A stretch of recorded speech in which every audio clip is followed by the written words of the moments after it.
దేవునికి స్తోత్రాలు. మీ అందరికీ నా వందనములు. పరిశుద్ధాత్మ స్వరం అనే ఈ ఆధ్యాత్మిక కార్యక్రమాన్ని వీక్షిస్తున్న మీ అందరికీ మా హృదయపూర్వక వందనములు. ఈ కార్యక్రమంలో మా నాన్నగారైన బి డానియల్ పాస్టర్ గారు వాక్య సందేశాన్ని అందిస్తారు. మనమందరినీ శ్రద్ధగా విని దైవ ఆశీర్వాదాలు పొందుకుందాం. ముందుగా ఒక మధుర గీతాన్ని విన్నాం.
ప్రభునామానికి స్తోత్రాలు. ఈ కార్యక్రమాన్ని వీక్షిస్తున్నటువంటి మీకు అందరికీ నా హృదయపూర్వకమైనటువంటి వందనాలు చెల్లిస్తున్నాను. ప్రియులారా, దేవుని వాక్యాన్ని చదువుకుందాం. మార్కు రాసిన సువార్త 5వ అధ్యాయము 25వ వచనం నుండి 28వ వచనం వరకు చదువుతున్నాను. 12 ఏండ్ల నుండి రక్తస్రావ రోగము కలిగిన ఒక స్త్రీ ఉండెను. ఆమె అనేక వైద్యుల చేత ఎన్నో తిప్పలు పడి తనకు కలిగినదంతయు వ్యాయం చేసుకుని ఎంత మాత్రమును ప్రయోజనము లేక మరింత సంకటపడెను. ఆమె యేసుని గూర్చి విని, నేను ఆయన వస్త్రములు మాత్రము ముట్టిన బాగుపడుదును అనుకుని జనసమూహంలో ఆయన వెనుకకు వచ్చి ఆయన వస్త్రము ముట్టెను. ప్రార్థన చేసుకుందాం. జీవము కలిగిన తండ్రి, మహాగణుడు అయిన మా ప్రభువాని స్తోత్రాలు చెల్లిస్తున్నాం. చదువుబడిన లేఖన భాగమును మీరు దీవించండి, ఆశీర్వదించండి. బలహీన దాసులు నన్ను మీ సిలుసాటు మరుగుపరిచి నీ పక్షాన్ని నిలిచి ఉండగా వినువారికి మేలు కలుగుటకు మీరు మాట్లాడమని సహాయం చేయండి. యేసునామమున ప్రార్థిస్తున్నాం తండ్రి, ఆమేన్. Praise the lord.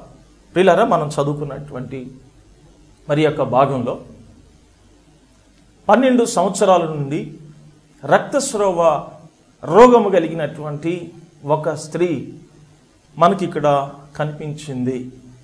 ఈమె జీవితంలో తన ఆరోగ్యాన్ని బాగు చేసుకోవాలని ఎంతోమంది వైద్యుల్ని సంప్రదించింది. కానీ మరి ఆమె స్వస్థత పొందలేకపోయింది. ఇలా 12 సంవత్సరాల వయసు జబ్బుకు వచ్చింది. ఈ 12 సంవత్సరాల వయసులో ఎంతమంది వైద్యుల్ని సంప్రదించినా ఆమెకి స్వస్థత అనేది రాలేదు. ఈ 12 సంవత్సరాలలో ఆమెకున్నటువంటి ఆస్తి అంతా కూడా ఖర్చు పెట్టేసింది ఆమె జీవితంలో. మరి అంత సంకట పడిపోయినట్లుగా కూడా మనం చూస్తున్నాం. అంటే ఎన్ని చోట్లకి వెళ్ళినా, ఎంతమంది దగ్గరికి వెళ్ళినా స్వస్థత అనేది దొరకలేదు. ప్రయత్నాలన్నీ కూడా విఫలమైపోయినాయి. ఉన్నటువంటి ఆస్తి అంతా కూడా వ్యయమైపోయింది. ఆమె జీవితంలో నిరాశ మిగిలింది, నిస్పృహ మిగిలింది, చాలా బలహీన పడిపోయింది. ఇంక నా జీవితం ఇంతే, నా కుటుంబం ఇంతే, ఇక నేను మళ్ళీ బాగుపడేది లేదు అన్నటువంటి ఒక అశాంతితో మిగిలిపోయినటువంటి ఆ పరిస్థితుల్లో యేసు ప్రభుని గురించి ఒకరోజు వినిందంట. ఆయన గుడ్డివారికి చూపునిస్తున్నాడు, మగవారు మాట్లాడుతూ ఉన్నారు, మరి చెవిటి వారికి వినికిడిని ఇస్తూ ఉన్నాడు, ఆయన చనిపోయిన వారిని కూడా లేపుతూ ఉన్నాడు, అద్భుత కార్యములు యేసు జరిగిస్తున్నాడు అని యేసు ప్రభుని గురించి విన్నప్పుడు ఆమెలో ఒక బలమైన ఆలోచన పుట్టుకొచ్చింది. ఏమిటి ఆ ఆలోచన అంటే, నేను వెళ్ళి ఆయన వస్త్రపు చెంగు ముట్టుకుంటే బాగుపడుదును అని అనుకుందంట. దేవునికి స్తోత్రము కలుగునుగా. హల్లెలూయా. 12 సంవత్సరాల నుంచి ఎంతో బలహీనమైన ఆలోచనతో ఉన్నటువంటి ఈవిడ యేసు ప్రభుని గురించి విన్నప్పుడు ఒక బలమైన ఆలోచన చేసినట్లుగా మనం చూస్తూ ఉన్నాం. తద్వారా ఆమె చాలా కష్ట పరిస్థితుల్లో ఉన్నప్పటికీ కూడా వెళ్ళి యేసు ప్రభు పై వస్త్రపు చెంగు ముట్టేసింది. దేవునికి స్తోత్రం. హల్లెలూయా. నా ప్రియమైనటువంటి దేవుని బిడ్డలారా గమనించండి, యేసు ప్రభు నమ్ముకున్నటువంటి ప్రతి ఒక్కరికి, సేవ చేసేటువంటి సేవకులకు కూడా ఉండాల్సింది ఏమిటి అంటే బలమైనటువంటి ఆలోచన, విశ్వాస సంబంధమైన బలమైనటువంటి ఆలోచన ఉండాలి. ఈ జీవితంలో బలమైన ఆలోచన కానీ లేకపోయినట్లు అయితే నీవు బలంగా ఉండలేవు. నువ్వు బలమైన ఆలోచన చేయకపోయినట్లయితే మరి బలంగా ప్రార్థించలేవు. నీ ఆలోచన బలంగా లేకపోయినట్లయితే నీ జీవితంలో యేసుక్రీస్తు యొక్క శక్తిని నీవు చూడలేవు. యేసు ప్రభు యొక్క శక్తిని నువ్వు చూడాలి అంటే ఖచ్చితంగా నీలో ఒక బలమైన ఆలోచన ఏర్పడాలి. పరిశుద్ధ గ్రంథంలో మనం జ్ఞాపకం చేసుకుంటున్నప్పుడు పిల్లరా, మరి యేస్కేలు భక్తుడితో దేవాతి దేవుడు చెబుతూ ఉన్నాడు. యేస్కేలు గ్రంథము 33వ అధ్యాయము 31వ వచనాన్ని చదువుతున్నాను. నా జనులు రాదగిన విధముగా వారు నీ యొద్దకు వచ్చి నా జనులు అయినట్లుగా నీ ఎదుట కూర్చోండి, నీ మాటలు విందురు గాని వాటిని అనుసరించి ప్రవర్తింపరు. ప్రియ దేవుని బిడ్డలారా గమనించండి, అనేకులు దేవుని సన్నిధికి వస్తున్నారు, అనేక మంది సేవకుల దగ్గరికి వెళ్తున్నారు, దేవుని ప్రజలైనట్లుగా కూర్చుంటున్నారంట, దేవుని వాక్యాన్ని వింటున్నారు, కానీ అనుసరించి ప్రవర్తించడం లేదు. అంటే దేవుని వాక్యం విన్నప్పుడు విశ్వాసం పెరగాలి. కష్టాల్లో ఉన్నటువంటి, రోగాలతో ఉన్నటువంటి విశ్వాసుల జీవితాల్లో ఒక బలమైన ఆలోచన కలగాలి. అది కలగడం లేదు అని దేవుని వాక్యం ఇక్కడ తెలియచేస్తా ఉంది. నా ప్రియమైనటువంటి దేవుని బిడ్డలారా, బలహీనమైనటువంటి ఆలోచన ఎంతకాలం నీ జీవితంలో ఉంటుందో అంతకాలము నీ పరిస్థితులు నీ దగ్గరే ఉంటాయి. బలహీనమైన ఆలోచనతో ఎంతకాలం నువ్వు ప్రభువుని ఆరాధిస్తుంటావో అంతకాలం నీ జీవితంలో బలహీనంగానే ఉంటావు. నీవు ఒక బలమైన వ్యక్తిగా, విజయాన్ని సాధించే వ్యక్తిగా, గొప్ప అద్భుతాన్ని చూసే వ్యక్తిగా నువ్వు ఉండాలి అనుకుంటే నీవు దేవుని సన్నిధిలో ఒక బలమైనటువంటి ఆలోచన తెచ్చుకోవాలి. దేవుని వాక్యం వింటున్నప్పుడు ఒక బలమైన ఆలోచన నువ్వు చేయగలిగినట్లయితే విజయం దేవుడు నీకు అనుగ్రహిస్తాడు. ఆ బలమైన ఆలోచన లేకపోయినట్లయితే నీ జీవితంలో వాటమీ తప్ప విజయం ఉండదండి. పరిశుద్ధ గ్రంథంలో మనం చూసినప్పుడు ప్రియమైన దేవుని బిడ్డలారా, మరి ఇశ్రాయేలీయులకు ఫిలిష్తీయులకి యుద్ధం వచ్చిన సమయంలో ఆ ఫిలిష్తీయుడు వచ్చి సవాలు చేస్తూ ఉంటే ఇశ్రాయేలీయులు ఆ ఫిలిష్తీయుని యొక్క సవాలుని విని, ఆ ఫిలిష్తీయుని యొక్క ఆకారం చూసి, ఆ ఫిలిష్తీయుని యొక్క హైట్ చూసి, ఆ ఫిలిష్తీయుల్లో ఉన్నటువంటి ఆ భయంకరమైనటువంటి ఆ రూపాన్ని చూసి భయపడిపోయి మరి పారిపోతున్నట్లుగా మనం చూస్తున్నాం. గమనించండి, మొదటి సమూయేలు గ్రంథంలో 17వ అధ్యాయం 24వ వచనాన్ని మనం చదువుకున్నట్లయితే అక్కడ రాయబడి ఉంది. 24వ వచనం, ఇశ్రాయేలీయులు అందరూ ఆ మనిషిని చూచి మిక్కిలి భయపడి వాని ఎదుటి నుండి పారిపోగా. గమనించండి, ఇశ్రాయేలు అందరూ అంటే కనీసం ఒక్కరికి కూడా విశ్వాస సంబంధమైన బలమైన ఆలోచన రావడం లేదు. ఆ మనిషిని చూసి, అంటే ఆ పరిస్థితిని చూసి, ఆ సన్నివేశాన్ని చూసి, ఆ సిచ్యువేషన్ చూసి పారిపోతున్నారు. కానీ దేవుని వైపు ఒక్కరూ చూడటం లేదు. బలమైన ఆలోచన ఒక్కరికి కూడా రావటం లేదు. నా ప్రియమైన దేవుని బిడ్డలారా, పరిస్థితి ఏదైనా కావచ్చు, శ్రమ ఏదైనా కావచ్చు, సమస్య ఏదైనా కావచ్చు, నీ జీవితంలో నువ్వు ఎప్పుడైతే దేవుని మీద ఆధారపడి ఒక బలమైన ఆలోచన చేస్తావో అప్పుడే సమస్య ముందు యేసునామాన్ని పట్టుకొని నిలబడతావు. అప్పుడే సమస్యలు ఎదుట మరి దేవుని నామాన్ని బట్టి గద్దించడం ప్రారంభిస్తావు. దేవునికి స్తోత్రం కలుగునుగా. హల్లెలూయ. మరి చిన్నవాడైనా యవనస్తుడైనా బలము లేనివాడైనా దావీదు పలుకుతున్న మాట 26వ వచనాన్ని మనం చదువుకుంటాం. దావీదు జీవము గల దేవుని సైన్యములను తిరస్కరించుటకు ఈ సున్నతి లేని ఫిలిష్తీయుడు ఎంతటి వాడు అంటున్నాడు. గమనించండి, ఇశ్రాయేలు అందరూ ఆ మనిషిని చూసి భయపడి పారిపోతూ ఉంటే మరి దావీదు అంటున్నాడు, జీవము గల దేవుని సైన్యాన్ని తిరస్కరించుటకు సున్నతి లేని ఈ ఫిలిష్తీయుడు ఎంతటి వాడు అంటున్నాడు. అంటే మరి దావీదు అతను లెక్క చేయటం లేదు. ఎందుకో తెలుసా ప్రియ దేవుని బిడ్డలారా, దేవుని వైపు చూసేవాడు, దేవుని యందు విశ్వాసం ఉంచేటువంటి వాడు, దేవుని పైన ఆధారపడేటువంటి వాడు ఎంత పెద్ద సమస్యనైనా సరే చాలా చిన్న సమస్యనిగానే చూస్తాడండి. కానీ దేవుని వైపు చూడనటువంటి వారు, పరిస్థితుల వైపు చూసేటువంటి వారు ప్రియ దేవుని బిడ్డలారా చాలా చిన్న సమస్యను కూడా పెద్ద సమస్యనిగా చూస్తారు. కాబట్టి ఇశ్రాయేలు అందరూ పారిపోతూ ఉంటే దావీదు ఒక్కడే సవాలు చేస్తూ ఉన్నాడు. దానికి కారణం ఏమిటి అంటే, దావీదు జీవితంలో వయస్సు చిన్నదైనా, శక్తి కొంచెమైనా, యుద్ధ అభ్యాసం లేనటువంటి వాడు అయినా, మరి కుటుంబంలోనే ఎన్నికైన వాడు కాకపోయినా దావీదులో ఒక బలమైన ఆలోచన ఉంది. ఆ ఆలోచన చేతనే సవాలు విసురుతున్నట్లుగా మనం చూస్తూ ఉన్నాం. ప్రియ దేవుని బిడ్డలారా, ఆ సవాలు విసిరిన తర్వాత ఎన్నో ఆటంకాలు వచ్చాయి, ఎన్నో తిరస్కారాలు వచ్చాయి, ఎన్నో సమస్యలు వచ్చాయి, నిరుత్సాహాలు వచ్చాయి, శాపాలు పెట్టారు. ఇలాంటి పరిస్థితుల్లో కూడా వెనుక్కి తిరిగి చూడకుండా, కాస్త కూడా ఆలోచన చేయకుండా తనకు వచ్చినటువంటి ఆ బలమైన ఆలోచనను బలహీనపరుచుకోకుండా ఆ ఆలోచనతోనే మరి వారి మీదకి యుద్ధానికి వెళ్ళినట్లుగా మనం చూస్తున్నాం.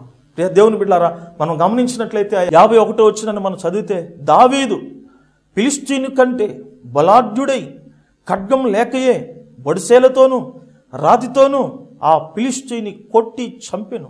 వాడు బోర్లబడగా దావీదు పరిగెత్తుకుని పోయి ఫిలిష్తీయుని మీద నిల్చుండి వాని కత్తి వరదూసి దానితో వాని చంపి వాని తలను తెగవేసి ఫిలిష్తీయులు తమ సూర్యుడు చచ్చుడు చూచి పారిపోయిరి. దేవునికి స్తోత్రము కలుగునుగాక. హల్లెలూయా. ఇందాక ఇశ్రాయేలీయులు పారిపోయారు, ఇప్పుడు ఫిలిష్తీయులు పారిపోతున్నారు. ప్రియ దేవుని బిడ్డలారా, దావీదు యొక్క బలమైన ఆలోచన ఈ ఆజాను బాహుని హతమార్చేదానికి ప్రభు తన సామర్థ్యాన్ని, శక్తిని అనుగ్రహించుటకు ముందుకు వచ్చినాడండి.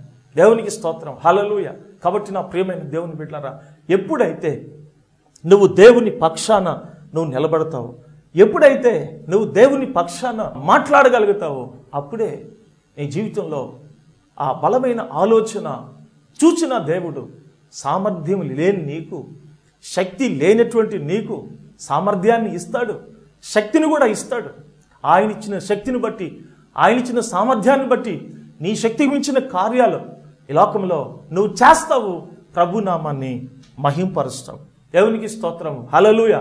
అయితే ఈ దినాల్లో అనేక మంది జీవితాల్లో చూసినట్లయితే ప్రియులారా విజయం లేని వారుగా ఉంటున్నారు.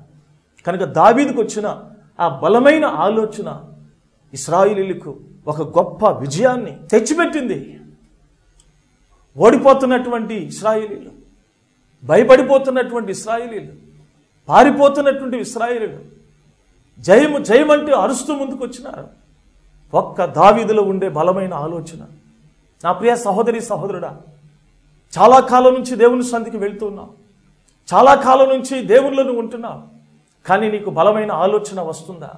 ఈ మధ్య ఒక సహోదరి నాతో అంది, సార్ ఎంతకాలం చూసినా నేను బలపడలేకపోతున్నాను, ఆత్మీయంగా బాగుపడలేకపోతున్నాను.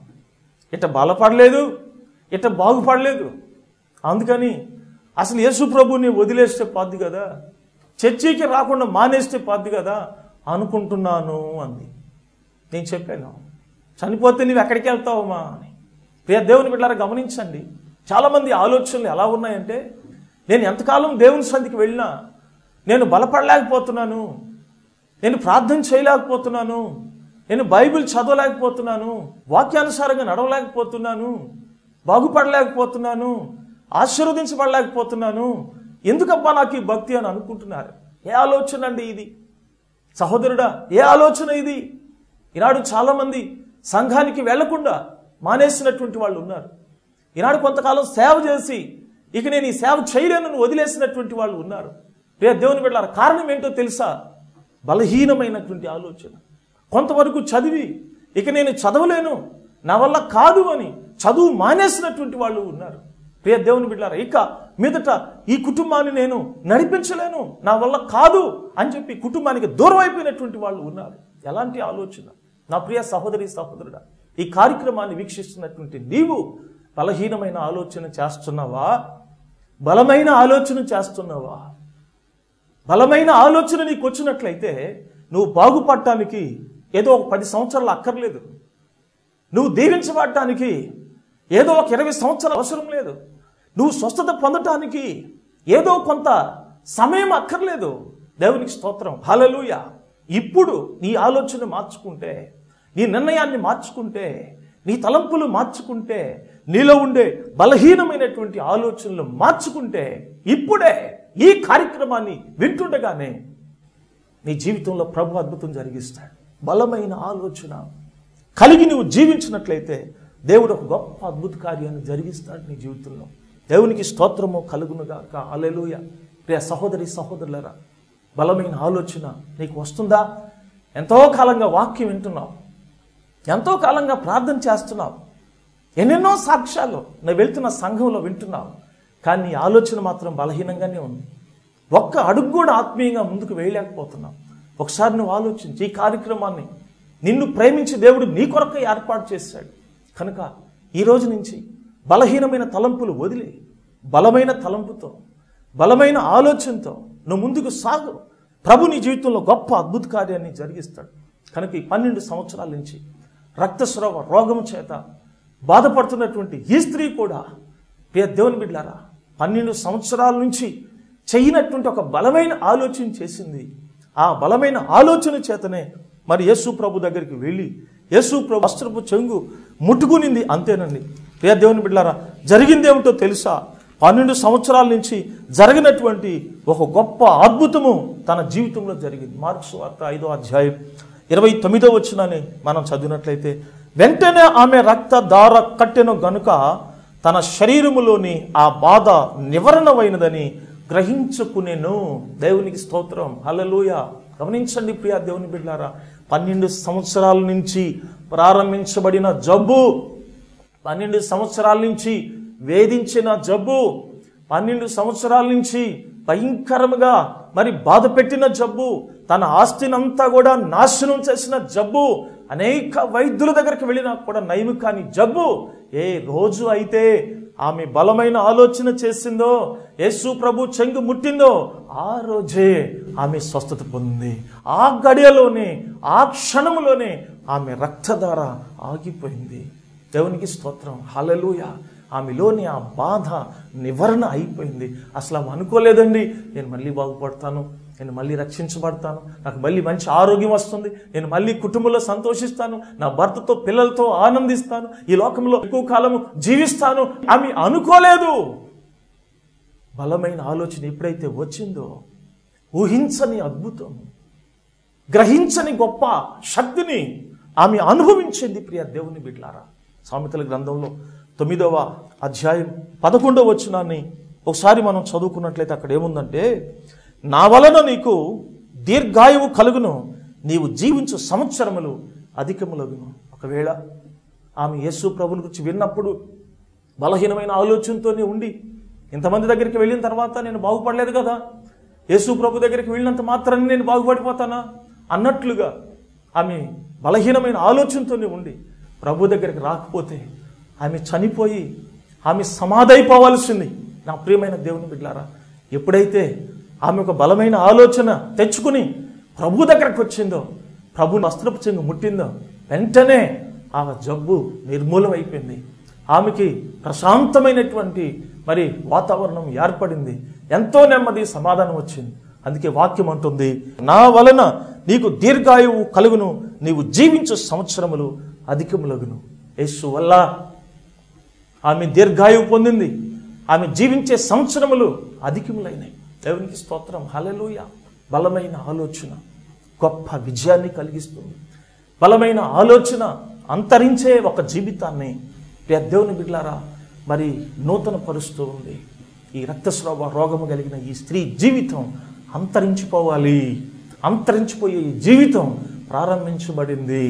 సంతోషము, సమాధానము, ఆరోగ్యము, నెమ్మది 12 సంవత్సరాల నుంచి లేనటువంటి ఈవిడకు అనుగ్రహించబడ్డాయి క్రీస్తులో. కారణం ఏమిటి అంటే మరి ఆమె యొక్క బలమైన ఆలోచన. నమ్మగలవా? ఈరోజు నమ్ముట నీ వలన అయితే నమ్మువానికి సమస్తమును సాధ్యమే అని వాక్యం సెలవిస్తూ ఉంది. నమ్ముట నీ వలనైతే నమ్మువారికి సమస్తమే సాధ్యమే. ఏ కష్టంలో నువ్వు ఉన్నావు, ఏ శ్రమలో నువ్వు ఉన్నావు, ఏ రోగంలో నువ్వు ఉన్నావు, ఏ బలహీనతలో నువ్వు ఉన్నావు, ఏ విధమైనటువంటి ఆర్థిక ఇబ్బందులతో నువ్వు ఉన్నావు, ఎటువంటి నిందలు అవమానములు నీ జీవితంలో ఉన్నాయి, ఈరోజు నువ్వు నమ్మగలవా? బలహీనమైన ఆలోచన నువ్వు తీసి వేసుకోగలవా? బలమైన ఆలోచన నువ్వు ప్రారంభించి మరి లోకంలో ప్రభు కొరకు ముందుకు సాగగలవా? అనేకులు ప్రార్థన మానేస్తున్నారు, అనేకులు మందిరానికి వెళ్లకుండా మానేస్తున్నారు. నా ప్రియమైన దేవుని బిడ్డారా, చేతులు కాలిపోయిన తర్వాత ఆకులు పట్టుకుంటే ప్రయోజనం లేదు. దేవుడు నీకు సమయం ఇచ్చి ఉన్నాడు, దేవుడు నీకు అవకాశం ఇచ్చి ఉన్నాడు. ఈ కార్యక్రమం ద్వారా నీతో మాట్లాడుతున్నాడు. నా ప్రియ కుమారుడా, నా ప్రియ కుమార్తె, ఇదిగో నీ ఆలోచన మార్చుకో, నీ బలహీనమైన ఆలోచన తీసివేసుకో, బలమైన ఆలోచనతో ముందుకు రా. నేను నీ జీవితంలో ఒక అద్భుత కార్యం చేస్తానని ప్రభు నీతో మాట్లాడుతున్నాడు. దేవుని బిడ్డలారా, ఎంతో కాలం ప్రభుతో ఉండి ఎన్నెన్నో విజయాలు చూసి చివరికి ఏదో ఒక చిన్న సమస్య కూడా నువ్వు బలహీన పడిపోతున్నావు అంటే ఒకసారి నువ్వు ఆలోచన చేసుకో. యేసు ప్రభు శిష్యులు కూడా, యేసు ప్రభు సిలువ వేయబడి ఆయన పునరుద్ధానుడై లేచాడు. కానీ ఈ శిష్యులు ఏం చేస్తున్నారు తెలుసా? యూదులకు భయపడి వారు కూడినటువంటి ఆ గదిలో తలుపులు వేసుకో ఉన్నారంట. యోహాను సువార్త 20వ అధ్యాయం 19వ వచనం. ఆదివారము సాయంకాలమున శిష్యులు యూదులకు భయపడి తాము కూడి ఉన్న ఇంటి తలుపులు మూసుకుని ఉండగా యేసు వచ్చి మధ్యన నిలిచి, మీకు సమాధానము కలుగునుగాక అని వారితో చెప్పాను. అంటే వారు సమాధానాన్ని పోగొట్టుకున్నారు. మనుషుల వైపు చూశారు, వారి ఆలోచన బలహీనమైపోయింది. యేసు ప్రభువునే సిలువేసేశారు కదా, మరి మన పరిస్థితి ఏమిటి అన్నట్లుగా ఆలోచన చేశారు. నా ప్రియమైనటువంటి దేవుని బిడ్డలారా, వారు కూడినటువంటి ఆ గది తలుపులు మూసుకుని ఉన్నప్పుడు వారి యొక్క పరిస్థితిని, వారి ఆ సమాధానాన్ని, ఈ అసమాధానాన్ని ఎరిగినటువంటి మరి ప్రభు వారి మధ్యలో ప్రత్యక్షమై అంటున్నాడు, మీకు సమాధానము కలుగును గాక. ఎందుకంటే వారికి వచ్చిన బలహీనమైన ఆలోచన మరి సమాధానాన్ని పోగొట్టింది. అందుకే పోగొట్టుకున్న ఆ సమాధానాన్ని ప్రభు ప్రకటిస్తున్నాడు. నా ప్రియమైన దేవుని బిడ్డలారా, ఆలోచించండి. ఎన్ని దయ్యాలు ఎల్లగొట్టుంటారు, ఎన్ని రోగాలు స్వస్థపరిచుంటారు, ఎన్ని అద్భుతాలు కళ్ళతో చూసుంటారు, ఎన్ని ఆశ్చర్యకార్యాలు చూసుంటారు. వారికి ఎంత బలహీనమైన ఆలోచన వచ్చు. ఒకవేళ నీ సేవా జీవితంలో, ఒకవేళ నీ కుటుంబ జీవితంలో బలహీనమైన ఆలోచన చేస్తున్నావు సహోదరుడా, సహోదరి, రోజు బలమైన ఆలోచన ప్రారంభించు. ప్రభు నీ పక్షాన్ని నిలబడతాడు, విజయానికి ఇస్తాడు, అద్భుతం చేస్తాడు. ఆ తర్వాత ప్రభు నెక్స్ట్ సార్లు వీళ్ళు బలపరిచిన తర్వాత వాళ్ళ పరిస్థితి ఏ విధంగా ఉందని మనం ఆలోచన చేసినట్లయితే అపోస్తుల కార్యముల గ్రంథం 4వ అధ్యాయం 33వ వచనం నుంచి మనం చదువుకున్నట్లయితే అక్కడ రాయబడింది, ఇదియుగాక అపోస్తలులు బహుబలముగా ప్రభు అయిన యేసు పునరుద్ధానమును గూర్చి సాక్ష్యమిచ్చిరి. దైవ కృప అందరి యందు అధికముగా ఉండెను. భూములైనను ఇండ్లైనను కలిగిన వారు అందరూ వాటిని అమ్మిన వాటి వెల తెచ్చి అపోస్తలుల పాదముల యొద్ద పెట్టుచూ వచ్చిరి. దేవునికి స్తోత్రము కలుగునుగా. హల్లెలూయా. ఎప్పుడైతే ప్రియులారా మరి వారు బలమైన ఆలోచన తెచ్చుకున్నారో వెంటనే ప్రభు అయిన యేసుక్రీస్తు పునరుద్ధానాన్ని గురించి వారు బలంగా సాక్ష్యం ఇవ్వడం ప్రారంభించారు. యేసు ప్రభు పునరుద్ధానాన్ని బలంగా ప్రకటించడం ప్రారంభించారు. ఎప్పుడైతే వారికి ఆ బలమైనటువంటి ఆలోచన వచ్చిందో అప్పుడు వారు బలవంతులైనారు. బలంగా ప్రకటిస్తూ ఉన్నప్పుడు ప్రియులారా దైవ కృప అందరి యందు అధికముగా ఉండగా ఆ వాక్యాన్ని వింటున్నటువంటి వారు, ఆ పరిచర్యలో ఉన్నటువంటి వారు స్థిరాస్తుల్ని వారు కలిగినటువంటి ఇండ్లు భూములు అమ్మినటువంటి వాటి వెల తెచ్చి అపోస్తుల పాదాల దగ్గర పెట్టినట్టుగా మనం చూస్తున్నాం. ఎంత ఆశీర్వాదం వచ్చిందండి అపోస్తుల పాదాల దగ్గరికి, ఎంత ఆశీర్వాదం వచ్చింది. ఈ ఆశీర్వాదం ఎప్పుడు వచ్చింది? బలహీనమైన తలంపులతో ఆ యొక్క గదిలో కూర్చొని తలుపు వేసుకున్నప్పుడు రాలేదు. కానీ ఏ రోజు అయితే బలం తెచ్చుకున్నారు, ఈ రోజు అయితే బలమైన ఆలోచన చేశారు, ముందుకొచ్చారు, ఆ రోజు వారికి ఆశీర్వాదం వచ్చింది. కాబట్టి నా ప్రియమైన దేవుని బిడ్డలారా, నీ జీవితంలో గొప్ప విజయం కావాలన్నా, నీ జీవితంలో స్వస్థత కావాలన్నా, నీ జీవితంలో ఆశీర్వాదం కావాలన్నా ముందు నీకు బలమైన ఆలోచన కావాలి. నీ విశ్వాసాన్ని అనుకుంటూ విశ్వాస జీవితంలో కొనసాగిపోతూ కూడా నువ్వు బలహీనంగా ఆలోచిస్తున్నట్లయితే నీ జీవితంలో ఇంకా సాతానుడు నీ పైన దాడి చేస్తున్నాడని గుర్తు చేసుకొని ఇప్పుడే మార్పు చెంది ప్రభు కాడ పశ్చాత్తాపడి మరి పాప క్షమాపణ పొందుకొని ప్రభావాన్ని క్షమించు, నా ఆలోచనలు చాలా బలహీనంగా ఉన్నాయి, ఈ రోజు నుంచి నేను చాలా బలంగా ఆలోచించడానికి కృప చూపించమని ప్రార్థన చేసుకో. నేను నీకోసం ప్రార్థన చేస్తాను. ప్రేమ కలిగిన తండ్రి, కృప కలిగిన రాజా, నీకు స్తోత్రం.